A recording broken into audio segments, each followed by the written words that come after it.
The lengths of lumber a machine cuts are normally distributed with a mean length of 96 inches and standard deviation of 0.5 inches. What is the probability that a randomly selected board cut has a length greater than 96.25 inches? So we are finding the probability that x is greater than 96.25. Mu is equal to 96, sigma is 0.5.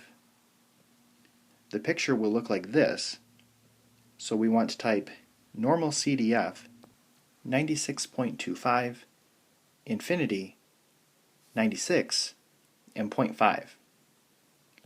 So this is equal to 0.3085. You randomly select 40 boards. What is the probability that their mean length is greater than 96.25 inches? So we are looking for the probability that x bar is greater than 96.25.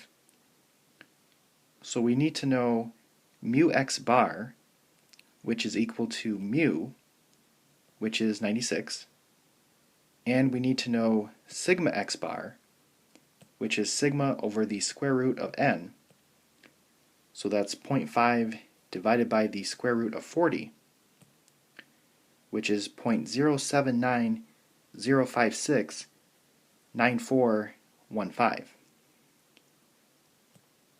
Our picture looks like this, and we want to type normal CDF 96.25, infinity, and then mu x bar and sigma x bar. And this is equal to 7.827 e negative 4. So we need to move the decimal place 4 places to the left, which is 0.0007827, and that rounds to 0.0008.